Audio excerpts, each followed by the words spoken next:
Ready? Yeah, I'm ready. I can't. Yeah. See, I need. It doesn't work. Yeah. Yeah, we have enough running jokes, Chaz. We do. Frankly, you and I are here, which is a running joke. Yeah. A long running joke. Actually, if I'm here by myself, it's not funny. But if you're here, it's a joke. Ooh, I got that in. No. That was beautiful. No. The reason it's not funny when you're here by yourself is because nobody cares. But when you come, suddenly people want to watch. it's a riot. Sometimes, yeah. Yeah. I have that charisma.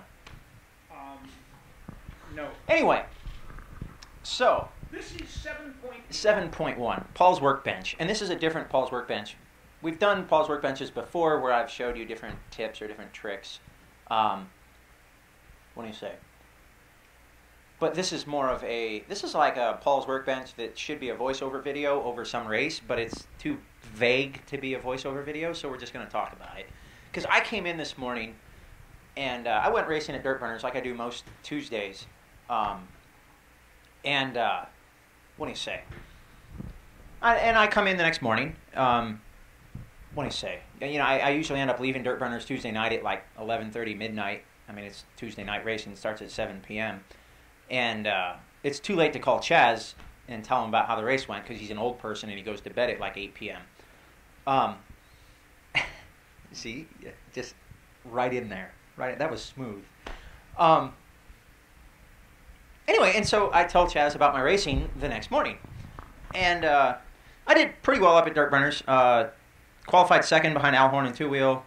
Finished ninth because I popped a ball cup and left the driver's stand to pop it back on because the marshal correctly would not work on my car during the race, but it's also a Tuesday night club race, and come on, dude, just pop it back on. Like, it's not that hard. Anyway, finished ninth because I missed, I had a 66-second lap when we were turning, 15 fives. That wasn't bad. Yeah. I mean, 60 seconds or less than 60 seconds to get off the stand, fix the ball cup, I'm and quick. get back. I'm quick. Of feet and of driving. But not of mine. And I TQ'd and won four-wheel, which, I mean, pretty nice. And I was just kind of comparing to Chaz and talking about driving. Neither of my cars is super dialed at Dirt Burners right now. And the main reason why is because I'm messing around with new tires. So I have J Concepts Silver Dirt Webs, front and rear, on both cars. And silver is a new compound for J Concepts. It's softer than their old gold, but it's still a clay indoor compound. And I need to find the balance, the right foams, the right, maybe a setup tweak for it. I don't know. It's like on my two-wheel, the front end was a little too grippy, and just past the apex on every corner, it would want to wash out. The rear end would just want to come around on me. So I'm playing with anti-squat and kind of the usual rear end, rear roll center, shock package, and again messing with foams, trying this, trying that, to try to dial it in. Yeah, I used to have since January until now, gold dirt webs were the tire up at Dirt Burners. And I had it figured out to the point where my cars were dialed, and I had the tires broken in and nice, and I could just throw them on, run them, forget about them. They were awesome. And so I'm kind of, when a new tire comes out and you're testing with it, it's kind of back to square one while you figure stuff out. All of that description led to a discussion of driving and how when your car is really, really good, it's a dance. And it sounds feminine to say it like that in this very masculine RC racing sport we have. But it really is, when your car, in my opinion, when your car is really, really good, you dance with it on the track, and the track provides the music. The track provides the rhythm, right? Like the straightaway, every lap. Yeah. Is it a slow, tight, technical layout? Is it a fast, flowing layout? But there's every lap you repeat the same. Just like in dancing, you have an 8 measure or a 16 measure, that you're counting while you dance with your partner. The track is the same kind of thing. You're going around, and then you're leading the car around the track like one partner leads the other in a dance. And so mentally you have this list of instructions. I need to double this jump. I need to land on this tabletop. I need to clear that double. I need to, so much I need to, here I need to early apex this corner to get a good run down the straightaway, whatever. Like, you have this list of instructions that you're going through every lap. And, we can kind of break it down and say, you as a driver, how fast you are as a driver is how good your list of instructions is. And how good your car is, how good your setup is kind of a measure of how well the car follows those instructions. Do you get what you expect?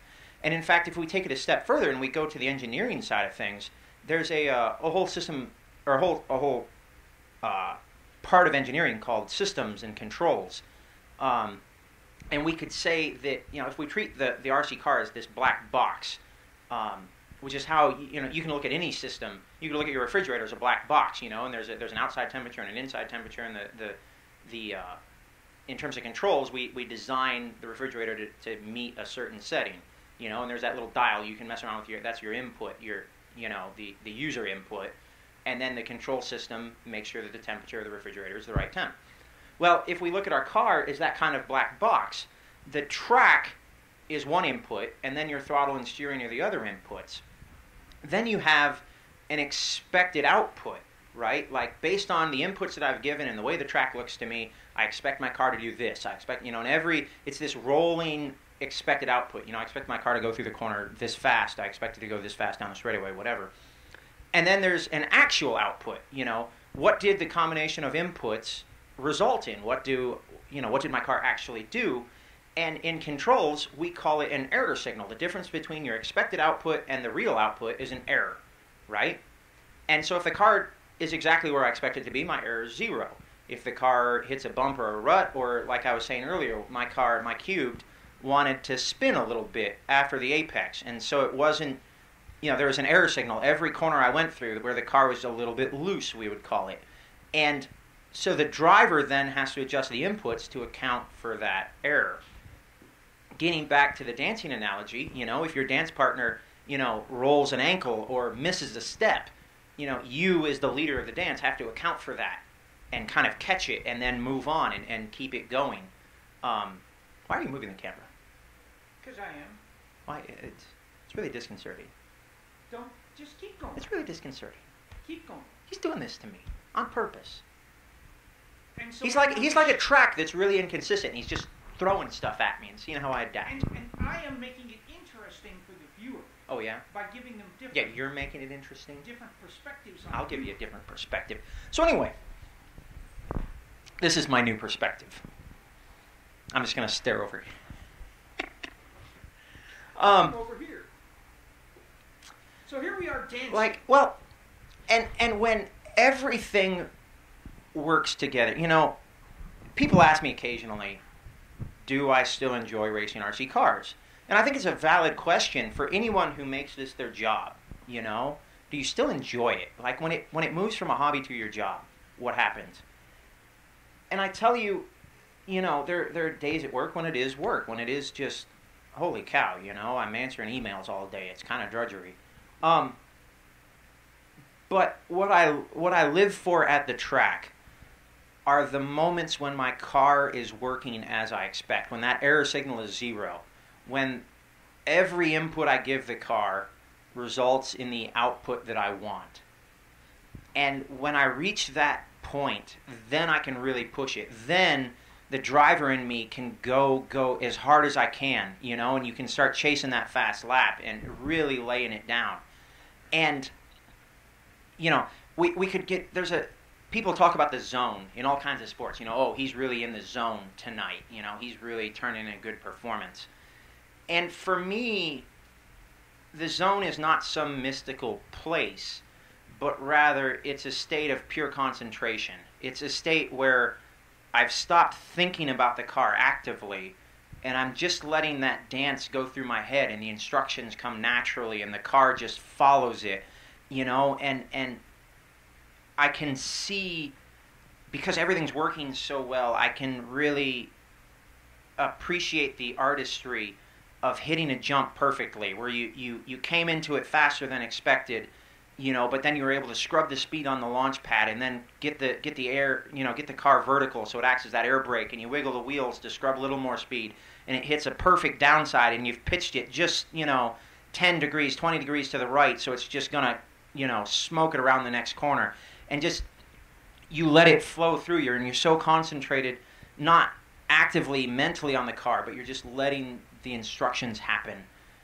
And the car is just doing everything that you expect it to, and it all comes together in really a beautiful symphony. And that's what when I go to the track, that's what I chase. Whether it's a Tuesday night club race or the Nationals or whatever, like that state is when I'm driving my fastest and putting in the best laps, and that's when it's the most fun for me. When you're not paying careful attention to each input. When I don't have to, when the dance partner is responding to my natural input, you know, and like old man Billy, who's been traveling and racing with us for a bunch, you know, in the past year, there have been some moments when he's just been like, holy, you know, your car came off that triple jump sideways. How did you save it? You know, and when you're in that zone, to use the colloquial phrase, when you're in that zone, like, I didn't think about saving my car. Yeah. You know, no, my partner missed a step. The car hit a rock or a rut, you know, and came off weird. And the error signal popped up, you know, suddenly instead of a 0 error, it was 1. And I reacted and changed my inputs appropriately just based on experience and based on skill, and straightened the car up or you know, saved it and got it to set down and keep going. And again, there's kind of artistry in that you take what the track is giving you, and and even when it throws you for a loop on outdoor races, you know, that are inconsistent and bumpy, you're still able to just hold on. And it's really quite amazing. Yay. So dancing with Paul? No, I dance with my cars. You dance with your car. I'll dance with mine. Yeah, but my car is bigger than yours. I mean, my sounds like red. Sounds like a personal problem. I see.